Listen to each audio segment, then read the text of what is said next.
Hello everyone. Today is the opening day of rifle season, and I thought I'd come in. I wasn't seeing anything today, so I thought I'd come in and make a video and talk about a subject that came up during archery season, which was, when does the rut end? Well, let's go over what causes the rut activity in the first place. It's really interesting, so bear with me. The sun is, during the fall, of course, your day lengths are getting shorter, so less light from the sun is going into the eye. The eye is connected to the pineal gland in the base of your brain. The pineal gland is sometimes referred to as the third eye. It can measure light coming into the eye, so it has an effect on the timing and cycling of mammals. And what happens is, when days get shorter, the pineal gland produces melatonin, which stimulates the hypothalamus to produce gonadotropin hormone, which stimulates the pituitary gland to make luteinizing hormone, causing the testes it sends signals to the testes to produce testosterone, and that's what causes the male behavior. Okay, so this is a little bit of a graph that I drew of testosterone in the blood of a buck. Okay, there's a little bump here when he starts growing his antlers, and then getting into October, it goes up nice and steady until the middle of November, and then it sort of crashes into December. It goes precipitously down. And then right out in here, he sheds his antlers, and then it brings you back around to wintertime, where he sheds antlers and then starts growing them again in April, usually. So that's all pretty interesting. And at the same time, the doe is also going through her cycle, which causes her to ovulate right around that same time. So everything is timed correctly.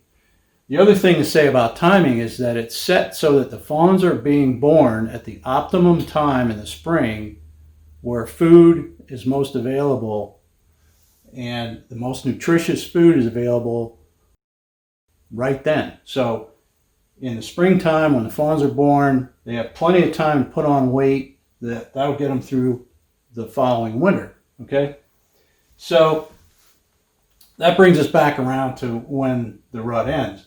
Now, you can also see breeding behavior and sometimes chasing behavior in December, like into December, like the middle of it. So when you see that, that means that the does weren't all bred when they were supposed to be, which indicates that your sex ratio might be a little out of kilter. So you need to start thinking about your sex ratios, maybe lay off the bucks for a while and focus on harvesting does.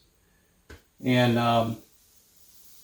if you have control over your herd, it doesn't really matter on public land, but if you have a piece of land that you're trying to manage, look for that breeding behavior late, and you have too many does.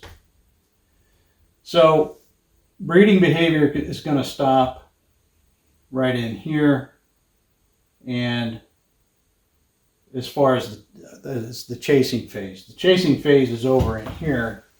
All the breeding takes place in the month of November, almost all of it, until you get into the second cycle of unbred does or fawns coming into estrus, which can happen in December too.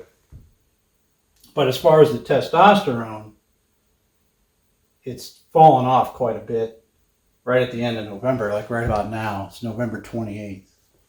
So you won't see a lot of grunting and chasing and carrying on this time of year, during the day at least. So as far as to answer the question of when does the rut end, it just kind of like trickles away through the end of November and December. But this is the period that people call the rut, what they're talking about really is the chase phase of the rut. When you get into this period, right in the middle of November, when the does are ovulating and they will stand to be bred, that's when you don't see the bucks around much because they don't have to look. They're not going from one doe group to the next, running around and chasing does that they think might be in heat, but they aren't.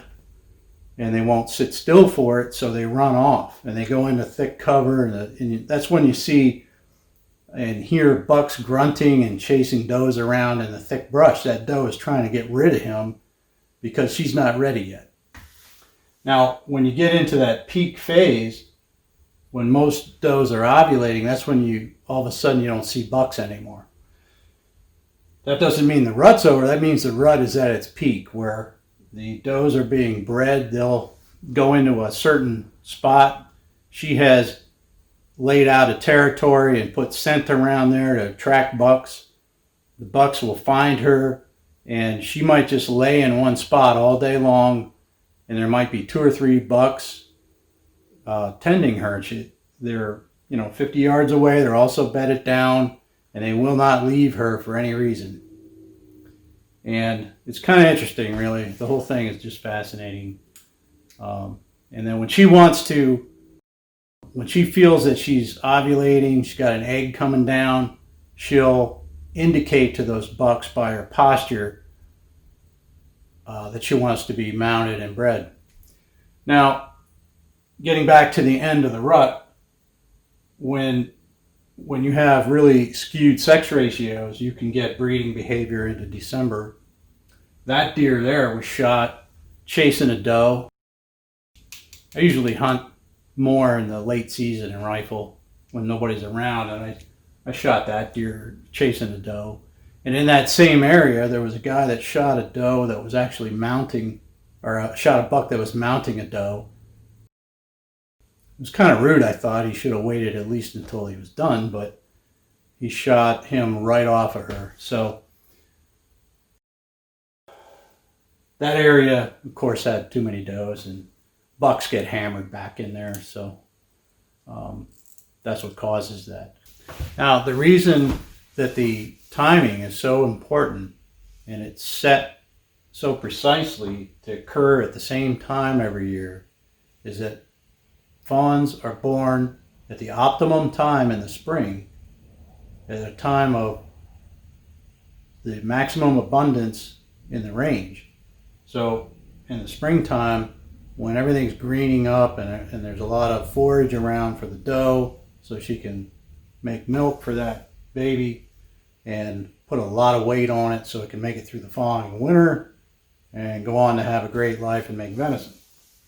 So that's why it's very, very important for your sex ratio to be correct, and the rut timing is right on the money.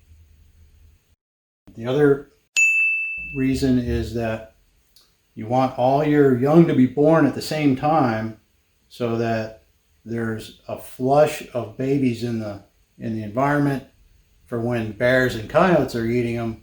They're going to focus in on those helpless young. So the shorter period of time that there's fawns laying around helpless, the better. Once they're up and running, then they can get away and steer clear of the predation.